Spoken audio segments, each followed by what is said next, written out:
नमो तस् भगवतो अरहतो सम्मा सम्बुद्धस्स। नमो तस् भगवतो अरहतो सम्मा सम्बुद्धस्स।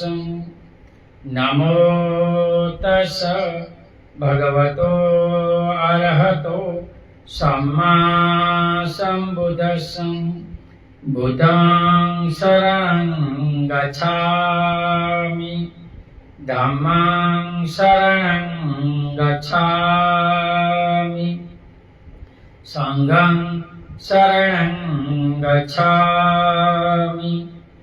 द्वितीयं तृतीयं बुद्धं शरणं गच्छामि, धम्मं शरणं गच्छामि, संघं शरणं गच्छामि। इति पिसो भगवा अरहं सम्बुद्धो विजाचरण सम्पन्नो सुगतो लोकविदु अनुत्तर पुरुषधम्म सारथि सत्था देव मनुष्यानं बुद्धो भगवन्। स्वाखातो भगवता धम्मो संदिठिको अकालिको एहिपस्सिको औपनायिको पश्चातं वेदितव्यो व्युतुम्। सुपटिपन्नो भगवतो सावकसंघो उजुपटिपन्नो भगवतो सावकसंघो सामिति पटिपन्नो भगवतो सावकसंघो न्यायपटिपन्नो भगवतो सावकसंघो। यदिदं चत्वारि पुरुषयुगानि अष्टा पुरुषपूगला एष भगवतो सावकसंघो। आहुनेयो पाहुनेयो दक्षिणीयो अंजलिकरणीयो अनुत्तरं प्रियं खेतं लोकसाधि। साधु साधु साधु। वर्षावास में अमर बोधि सुरेंद्रनगर गुजरात से भिखु पथिक श्रेष्ठी बोधिसत्व डॉक्टर भीमराव आंबेडकर लिखित ग्रंथ भगवान बुद्ध और उनका धम्म पढ़ रहे। भाग चौथा, बुद्धत्व और नवीन मार्ग का दर्शन।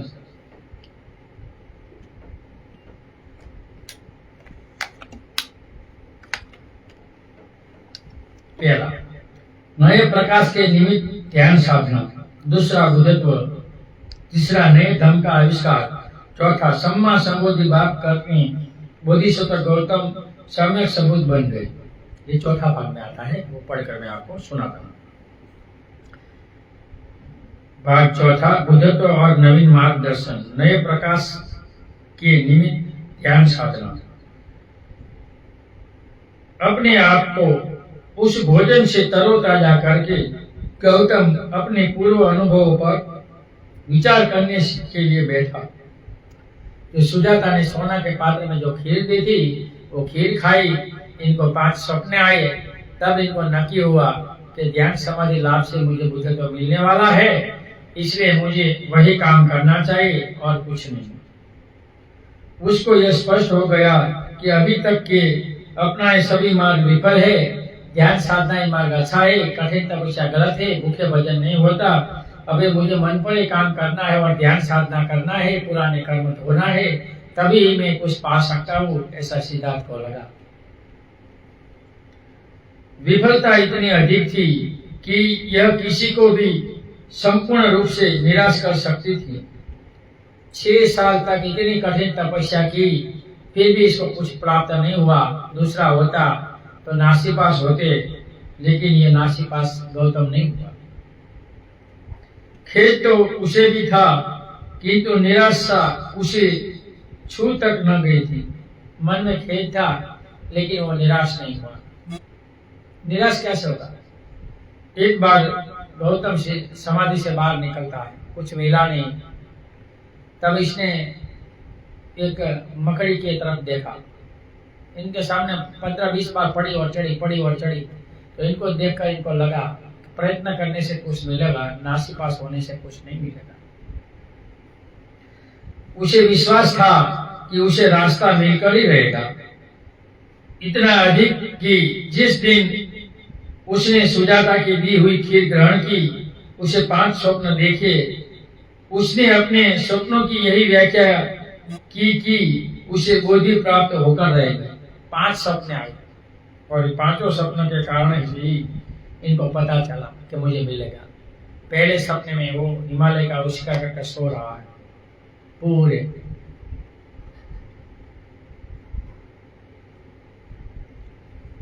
उसने अपना भविष्य देखने की भी कोशिश की। जिस स्वर्ण पात्र में सुजाता की दासी उनके लिए खीर लाई थी, उससे उस स्वर्ण पात्र को निरंजना नदी में फेंक दिया और कहा, यदि मुझे बोधि प्राप्त होने वाली है तो यह पात्र धारा के ऊपर की ओर विपरीत जाए। लेकिन गया। बहुत से लोग बोलते कैसे गया, लेकिन गया। सत्य क्रिया में ऐसा होता है, मिथ्या दृष्टि में नहीं होता। यदि मुझे बोधि प्राप्त होने वाली है तो यह पात्र धारा की ऊपर जाए, अन्यथा नीचे की ओर। पात्र सचमुच धारा के विरुद्ध ऊपरी की ओर जाने लगा और तब तक काला नाग के नागराजा के भवन के पास जाकर पानी में डूब गया। तो वहां एक नागराजा का भवन नदी में था, वहां जाकर डूब गया। इनके आधार पर ये ईश्वर की स्टोरी बनाई है, जिनको नाग ने बना था। ऐसा आशा और दृढ़ संकल्प से प्रसन्न होकर उसने उरुवेला छोड़ दिया और राजपथ पर आगे बढ़कर गया जहां पहुंचा। उरुवेला छोड़कर अब गया पहुंचा। उरुवेला भी गया का हिस्सा है, लेकिन थोड़ा दूर का है। वहां उसने एक पीपल का वृक्ष देखा, नए प्रकाश की आशा में, जिससे वह अपनी समस्या का हल निकाल सके। एक पीपल का घटादार वृक्ष देखा तो इसने सोचा, यहाँ मुझे कुछ मिलने वाला है, इनके नीचे में ध्यान करूंगा, ये झाड़ है। उसने इस वृक्ष के नीचे ध्यान लगाकर बैठने की ठानी। तो इसने सिद्धार्थ ने, गौतम ने नक्की किया कि इस वृक्ष के नीचे में रुकूंगा और यही ध्यान साधना करूंगा। इसका पवन शीतल है, अच्छा छाया है, तो यहाँ रहना मेरे लिए ठीक होगा। अन्य सभी दिशाओं का विचार करके उसने पूर्व दिशा का चुनाव किया कि कौन सी दिशा में मुंह रखूं और ध्यान साधना करूं। तो इसने वो दिशा चुनी। हर देवी देवता ईश्वर का मंदिर वही दिशा में होता है, जिसको गुजराती में उगमनी दिशा बोलते हैं। क्लेश और चित्तमलों के क्षय के विभिन्न ऋषियों ने पाए पूर्व दिशा को ही चुना है। हर ऋषि अपना क्लेश मिटाने के लिए, कुछ प्राप्त करने के लिए वो ये उगमनी दिशा में ही बैठते थे, तो वो भी बैठा। हर हिंदू मंदिर भी ऐसे होता है, देवी देवता उगमनी मुंह पर ही बैठते हैं। लेकिन बुद्ध का ऐसा नहीं। बुद्ध का मुंह किधर रखते लोग पता नहीं, क्योंकि मिथ्या दृष्टि हमें इनको रखना चाहिए, लेकिन नहीं रखते। उसी पीपल के वृक्ष के नीचे गौतम सीधा पद्मासन लगाकर बैठा। बोधि प्राप्त करने का दृढ़ संकल्प करते हुए उसने नीचे किया, चाहे मेरी त्वचा, नसें और हड्डियां की बाकी रह जाए, चाहे मेरा सारा सांस और रक्त शरीर से सूख जाए, किंतु बिना बोधि प्राप्त किए मैं इस स्थान का परित्याग नहीं करूंगा। दृढ़ संकल्प लिया, यहाँ मुझे कुछ लाभ मिलेगा तभी खड़ो रहूंगा, मर जाना हो तो बेहतर है।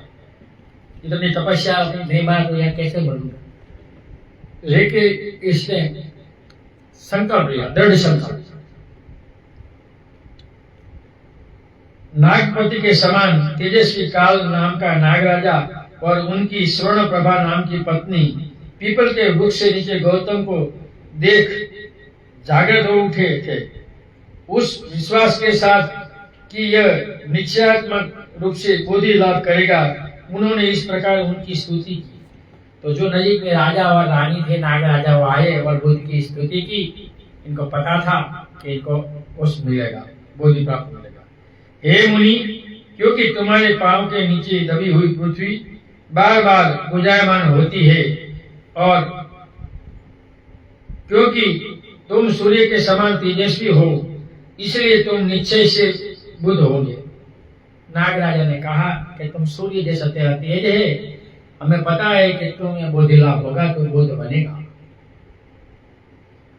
क्योंकि आकाश से विचरने वाले पक्षी भी तुम्हें प्रणाम कर रहे हैं। तो आकाश से जो पक्षी निकलते हैं तो नीचे दे दे, तो ऐसे पैर नीचे रखकर मुंह रखकर उनको प्रणाम करते हैं आकाश से, क्योंकि पंछियों को पता था कि ये इसको कुछ मिलने वाला है। और क्योंकि आकाश में मंद मंद मलय मिल बह रहा है, आकाश में ठंडा और धीरा धीरा पवन भी बह रहा है, इससे हमें पता हो गया कि तुम्हें बोधि लाभ जरूर होगा। इसलिए भी कि कमलाक्ष तुम निश्चय से बुद्ध होंगे। इसलिए नागराज बोलता है कि हमें पता है कि तुम जरूर बुद्ध होंगे। जब वह ध्यान करने के लिए दृढ़ आसन लगाकर बैठा तो बुरे विचारों और बुरी चेतनाओं के झुंड ने इन्हें पौराणिक भाषा में मार पुत्र कहा गया है, उसका आक्रमण हुआ। मार का आक्रमण हुआ, नेगेटिव विचार आने लगे। लेकिन ध्यान नहीं, ज्यादातर संसार के लोग में यही प्रॉब्लम है, ध्यान नहीं होता। तो ध्यान कोई आम की चीज नहीं है। इससे आप नींबू लाए, नींबू नहीं कि तोड़ कर ले ला, कहां से लाते? आपका घर पेड़ है तो कहां से लाते? अच्छी बात। गौतम को डर लगा कि यहाँ से उस पर काबू न पा जाए और उनकी साधना को विफल न कर दे। वह जानता था कि इस मार युद्ध में बहुत से ऋषि व ब्राह्मणों को पराजित करता है। गुजराती लोग इसको काले लोग कहते हैं। जब ध्यान साधना में बैठते हैं तो मार आता है, लोगों को ध्यान के भीतर नहीं छाने देता। वो अपने मार राज्य में, मार लोक में रखना चाहता है, मार लोक से बाहर निकलना, जन्म मरण से वो नहीं रखने देता। इसलिए उसे अपना सारा साहस बटोरकर मार से कहा। गौतम मार से जवाब देता है, देखो मुझ में श्रद्धा है, मुझ में वीर्य है, मुझ में प्रज्ञा है। हे मार, तू मुझे कैसे पराजित कर सकता है? श्रद्धा का हृदय आप पूरे ध्यान साधना में हृदय आप्યું અને કઠિન તત્વ કે વીર્ય કે ઉત્સાહ મૂકવાન ને મારા પણ મૂકવાન ને કઠિનતા और प्रज्ञा है बुद्धिमत्ता। बुद्धिमत्ता तो आती है। चाहे वायु इस नदी के स्रोत को सुखाने में भी सफल हो जाए, किंतु तू मेरे निश्चय से नहीं डिगा सकता। क्या बोलता है? मार को बोलता है कि पवन ये नदी को सुखा सकता है, लेकिन मुझे तो नहीं डिगा सकता। पराजित होकर जीते रहने की अपेक्षा संग्राम में मर जाना मेरे लिए अधिक श्रेयकर है। गौतम मार को कहता है, मर जाना अच्छा है, लेकिन तेरे आगे मैं जीतूंगा, हारूंगा नहीं।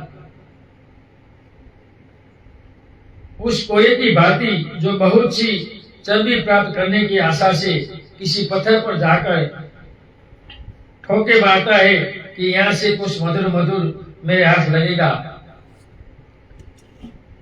मार ने भी गौतम पर आक्रमण किया था, कौवे की तरह आक्रमण किया। कौवा जैसे चर्बी सोचने जाता है, ऐसे मार इनको विकसित करने के लिए पहुंचा। जब कोये को कहीं भी कुछ मधुर मधुर नहीं प्राप्त होता तो वह वहां से चल देता है। ठीक उसी कोये की तरह जब मार को भी कुछ नई गुंजाइश न दिखाई दी तो वह निराश होकर गौतम को छोड़कर चला गया। इनकी 3 बेटियां आई, 3 रुपया, लेकिन मार को डिगा नहीं सका। मार को डिगा नहीं सका, तब वो निराश होकर भाग जाता है कि ये मानेगा नहीं। यहाँ ये तीसरे भाग के पहले भाग का पहले भाग खत्म हुआ। दूसरा बुधत्व। ध्यान करने के समय के लिए गौतम ने इतना भोजन इकट्ठा करके पास रख लिया था कि 40 दिन तक कभी न पड़े। तो गांव में जाकर वो भिक्षा मांगकर 40 दिन का कच्चा सामान रख दिया था कि भिक्षा मांगने न जाना पड़े, यहाँ पका कर खा लो और साधना ही करना है और कुछ नहीं करना। विघ्नकारी अकुशल विचारों का मूलोच्छेद कर सिद्धार्थ गौतम ने अब भोजन ग्रहण करने अपने आप को तरोताजा कर दिया। पहले खा लेना, इसके बाद बैठना है, भूखे भजन नहीं होगा। बहुत मैंने तपस्या की, 6 साल तपस्या की, अभी भूखा नहीं रहना है, गौतम ने कहा। सशक्त हो गया। इसी प्रकार उसने बुद्धि प्राप्त करने के निमित्त ध्यान करने की अपनी तैयारी कर ली थी। बुद्धोदय के लिए गौतम को 4 सप्ताह तक लगातार ध्यान मग्न रहना पड़ा। देखो 4 सप्ताह, 1 महीने तक ध्यान में बैठा रहा, ध्यान से बाहर नहीं निकला। अब यहाँ 2 घंटे बैठ नहीं सकते, तो ये 1 महीना 700 से ज्यादा घंटे बैठा रहा।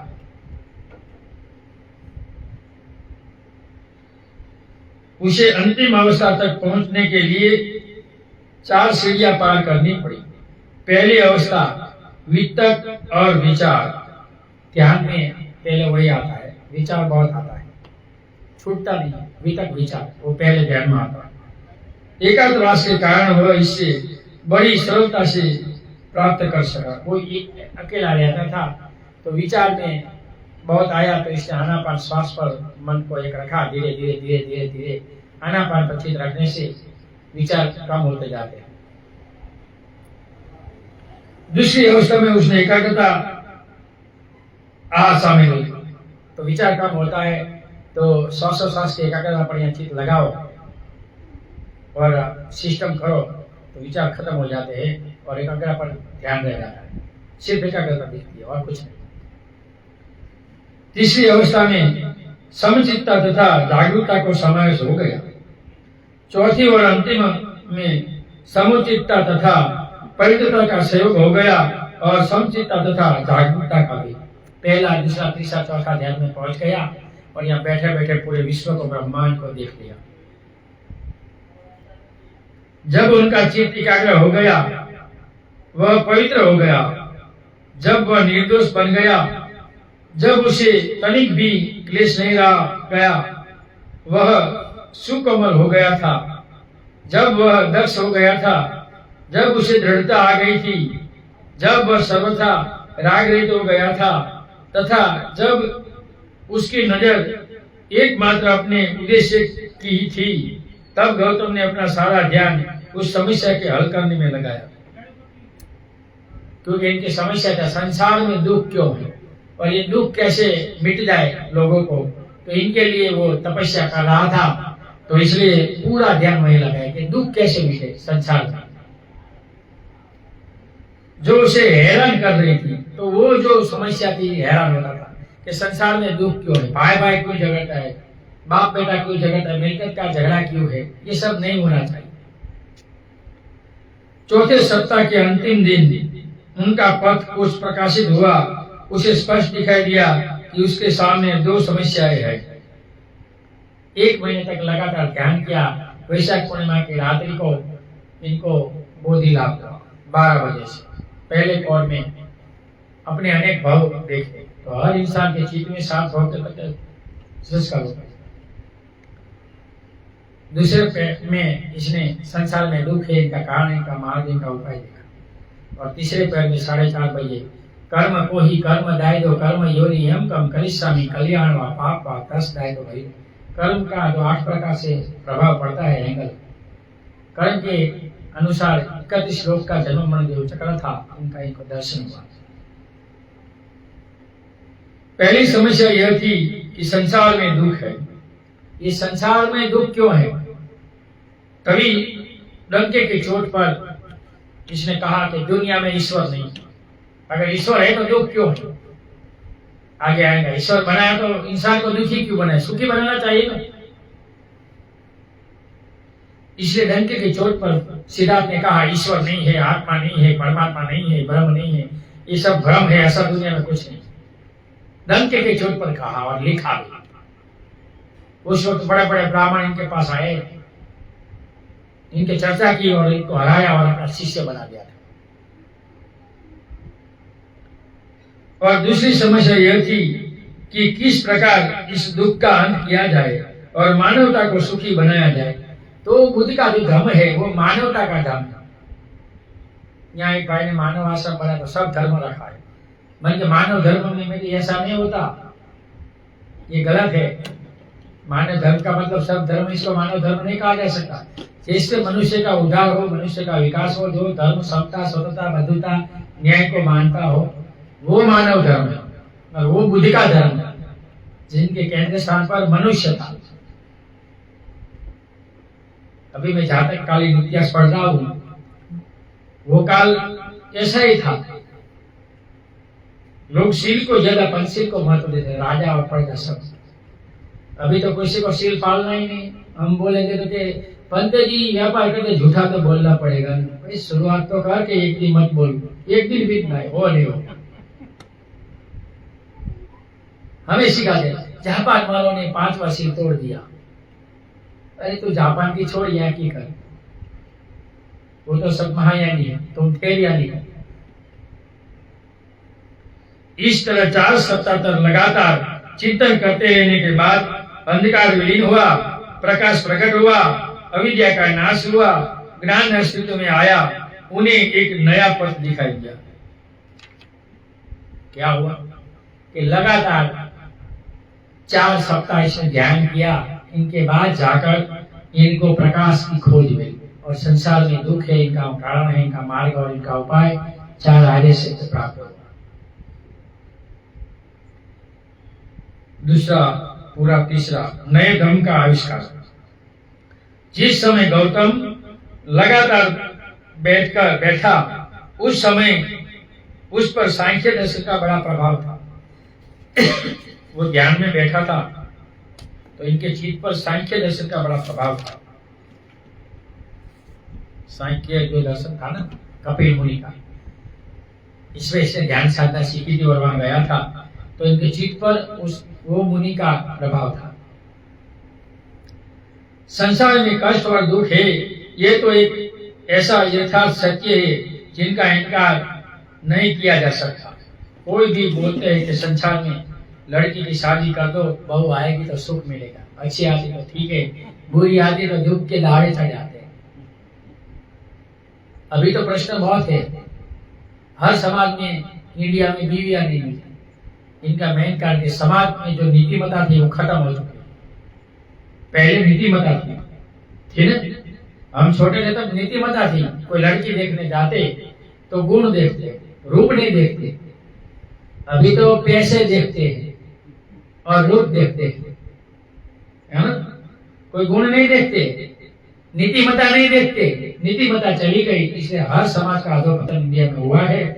तो वो अधोपतन दूर करने के लिए डॉक्टर भीमराव आम्बेडकर ने जो बुद्धिज्म दिया, हर समाज जो बुद्धिज्म के पंचशील के मार्ग पर चलेगा, तो मैं गारंटी के साथ कहता हूँ कि इंडिया विश्व गुरु बन जाएगा। जो अशोक काल में था विश्व गुरु, तब इस देश के लोग ताले नहीं लगाते थे, पंचशील का आचरण करते थे लोग। अशोक का शासन स्वर्ण युग कहा जाता था, इसलिए दुनिया में अशोक जैसा कोई राजा नहीं। हाल में भी अमेरिकी यूनिवर्सिटी में बेस्ट राजा का नाम अशोक का है, राम का नहीं है, बुद्ध का नहीं है, शिव का नहीं है, कृष्ण का नहीं है, अशोक। ऐसा दुनिया में कोई राजा नहीं था। जो चंड अशोक था वो धर्म अशोक हो गया। परिवर्तन अनित्य जगत है। लेकिन गौतम इस बात का पता लगाना चाहता था कि दुख को दूर कैसे किया जाए। सांख्य दर्शन के पास इस प्रश्न का कोई उत्तर नहीं था। सांख्य दर्शन की समाधि सिखा था वो, लेकिन इसमें कोई उपाय नहीं था कि संसार में दुख कैसे दूर किया जाए।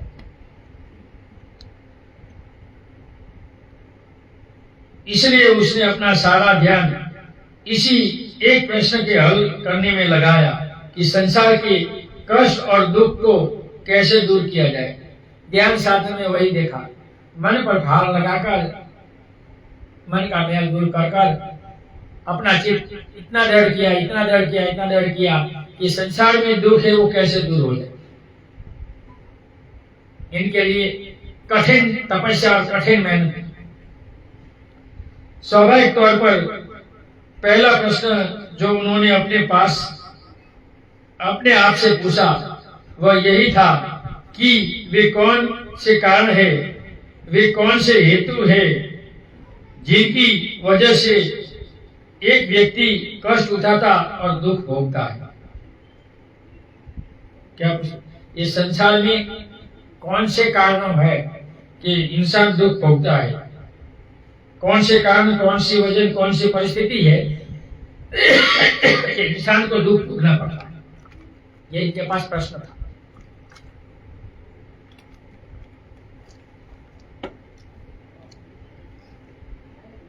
दूसरा प्रश्न था दुख का नाश कैसे किया जाए। दूसरा प्रश्न इसके चित्त में उठा कि ये परिस्थिति कारण है, दुख चलो है, तो लेकिन इनका नाश कैसे करें। वो ऐसा मनोमन अपना चिंतन कर रहा था। इन दोनों प्रश्नों का ही उसे सही सही उत्तर मिल गया, वह सम्मा संबोधि कहलाता है।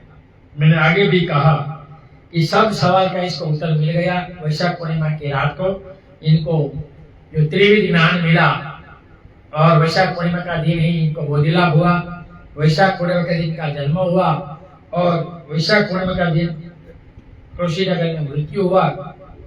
इसलिए वैशाख पूर्णिमा, बुध पूर्णिमा, त्रिविध पूर्णिमा कहलाती है।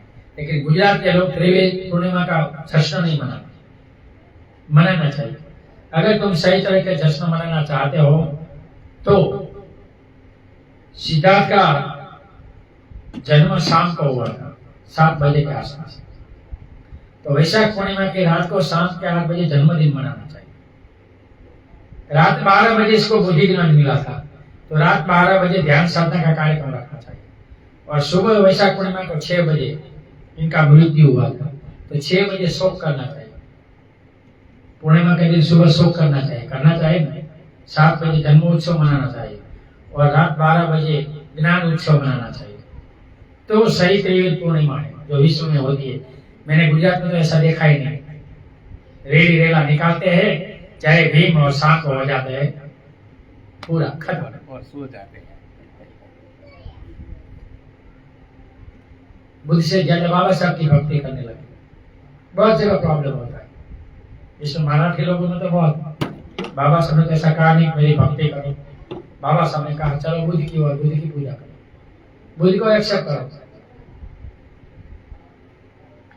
ये गुजरात में भी बाबा साहब के भक्त ज्यादा है ना, सब स्टेच्यू लगा रहे हैं, जय भीम कर रहा है और बाबा साहब को हिंदू बना रहे हैं। जो बोधिसत्व थे इनके स्टेच्यू में कोई भिक्षु को लाकर अनावरण करना चाहिए, समाज को एकता कर भोजन दान देना चाहिए, प्रवचन रखना चाहिए। इनके जगह ऐसा करते और हम देखते हैं शादी ब्याह में एक तरफ बाबा साहब एक बाजू गणपति रखते हैं। जिन महापुरुष ने सम्यक संकल्प 22 प्रतिज्ञा दी, संकल्प किया कि सब छोड़ दो, फेंक दो, 22 मुद्दा दिया त्याग करने का, लेकिन अभी नहीं करते। बहुत है गुजरात में, लेकिन भाई तो बीवी तो पुराने में यहाँ से आगे एक बना है आपके लाइन में, वो बहुत करता है, अभी बंद हो गया। इनकी ये है मौर्य बना है, इसकी लड़की और इसकी बीवी हर मंगलवार जाती है और सब बहुत बने। मुझे कहे वो भी बुद्धि है, जो करना है करो, मुझे मत पूछो। इसी कारण पीपल का यह वृक्ष भी जिनके नीचे बैठकर सिद्धार्थ गौतम ने ज्ञान प्राप्त किया था वो बोधि वृक्ष कहलाया, क्योंकि सिद्धार्थ को वह वृक्ष के नीचे ही बोधि ज्ञान मिला था, इसलिए बोधि वृक्ष का कहा गया। बोधि ज्ञान वही वृक्ष के नीचे मिला। पीपल दिन रात ऑक्सीजन देता है, इसलिए लोग पीपल को, लेकिन ये पुरातन धर्म में इसको भूत कर दिया। पीपल में भूत होता है, अरे भाई भूत नहीं बुद्ध होता है, उल्टा कर दिया। पीपल के वृक्ष में बुद्ध का स्थापन होता है, वहां बुद्ध होते हैं, इसलिए पीपल घर आओगे तो बुद्ध को अपने घर में लाए समझ लो। लेना चाहिए, बोलना चाहिए। यहाँ ये भाग पूरा करते हैं। कल तो अमावस्या है, तो कल नहीं पढ़ेंगे, कल अमावस्या का प्रवचन होगा और परसों 9 से 9:30 पढ़ेंगे। समय हो गया है, आधा घंटे बोलते हैं। ऑनलाइन और सामने सुनने वाले सभी लोगों को सुने हुए धम का मैं पुण्यानुमोदन करता हूँ। सुने हुए धम से आप सभी लोग सुखी हो, निरोगी हो, आपका कल्याण हो, आपका मंगल हो। ऑनलाइन और सामने सुनने वाले सभी लोगों को भाषा के कारण, वाणी के कारण मैं जो समझा सके न भेद में किया, फिर भी किसी को दुख लगा है तो मेरा कोई ऐसा आशय नहीं था। क्षमा करे, माफ करे। नथि मे शरणम अयम बुद्धो मे शरणम वरम एतेन सच्चवचेनं होतु मे जय मंगलम। नथि मे शरणम अयम धम्मो मे शरणम वरम एतेन सच्चवचेनं होतु मे जय मंगलम। नथि मे शरणम अयम संघो मे शरणम वरम एतेन सच्चवचेनं होतु मे जय मंगलम। नमो बुधाय, नमो धम्माय, नमो संघाय। साधु साधु साधु। सबका मंगल हो, सबका कल्याण हो, सब सुखी हो, सब सुखी हो।